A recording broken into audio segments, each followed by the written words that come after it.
My name is Jacob Porco. Today I'm going to tell you why transgender women should not be able to compete against cisgender women in sports.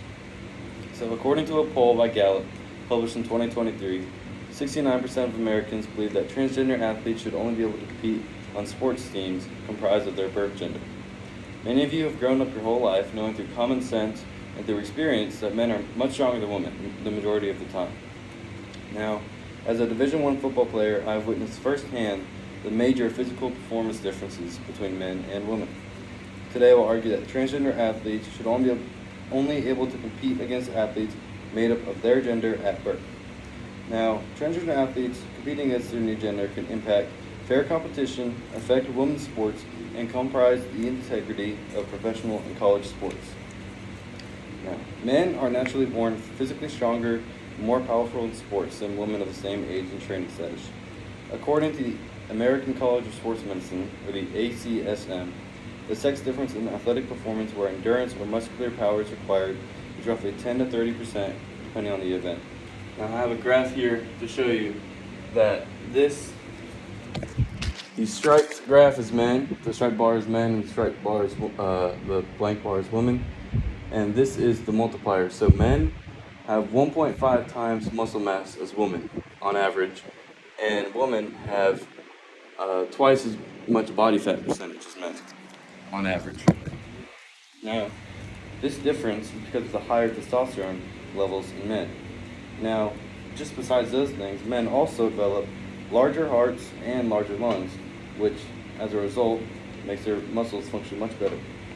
Now, the Cato Institute describes Leah Thomas in a report on transgender athletes in sports. Leah Thomas is a college swimmer at the University of Pennsylvania who is transitioning from male to female. When she was competing against men, Thomas placed 65th in the nation in the 500-yard freestyle.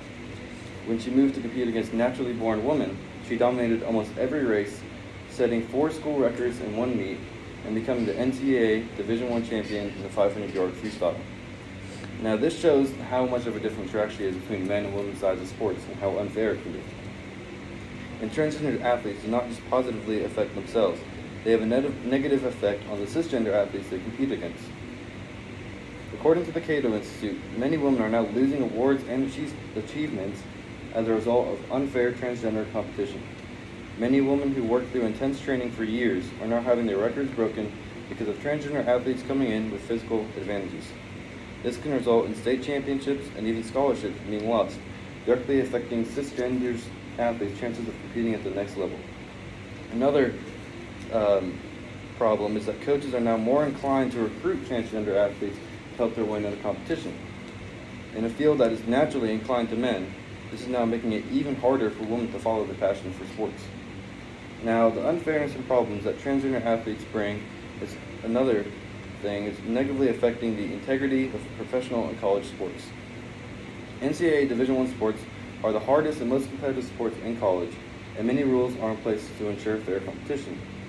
Transgender athletes are causing controversy about these rules, causing a lot of people to be skeptical about D1 schools, and they are causing to lose credibility and competitiveness. The use of PEDs and hormonal supplements is not allowed in D1 sports.